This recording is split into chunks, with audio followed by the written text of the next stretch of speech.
সুন্দর প্যান্ডেল প্রতিমা সবকিছু নিয়ে এবং এলাকার ছেলেদেরকে একসাথে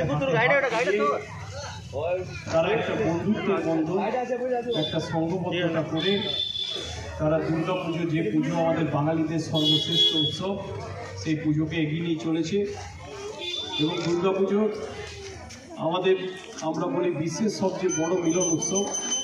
বাঙালি যেখানেই থাকুক না কেন দুর্গা পুজো করে এবং এই পুজো তারা শুরু করেছে, হয়তো এখনও সরকারি অনুদানের অন্তর্ভুক্ত হয়নি। এবছর অনুদান 1,10,000 টাকা ছিল, তবে আস্থা ভরসা রাখুন মাননীয় মুখ্যমন্ত্রী মমতা বন্দ্যোপাধ্যায়ের উপরে। নিশ্চিতভাবে এইটুকু বলতে পারি যে আগামী দিনে সরকারি অনুদানের অন্তর্ভুক্ত নিশ্চিতভাবে এই কমিটিও হবে এবং আমরা সর্বতভাবে এই কমিটির পাশে আছি, সাথে আছি।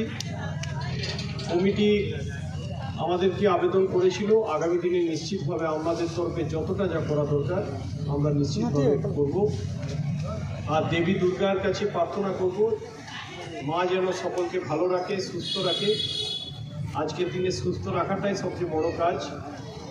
আর পরিবার পরিজন নিয়ে সকলে যেন হাসি খুশিভাবে আনন্দের সাথে শান্তির সাথে যাতে থাকতে পারে। প্রত্যেকের জীবন যেন মঙ্গলময় হোক, সংকটমুক্ত হোক।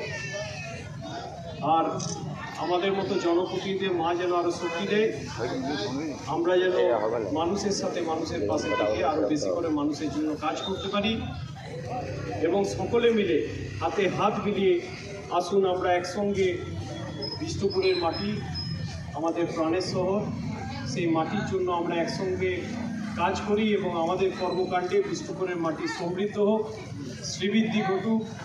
আর এই মাটি বিষ্ণুপুরের জয় হোক আর সকলের মুখ থেকে ধ্বনিত হোক জয় বিষ্ণুপুর, জয় বিষ্ণুপুর, জয় বিষ্ণুপুর। সকলকে থাকবে।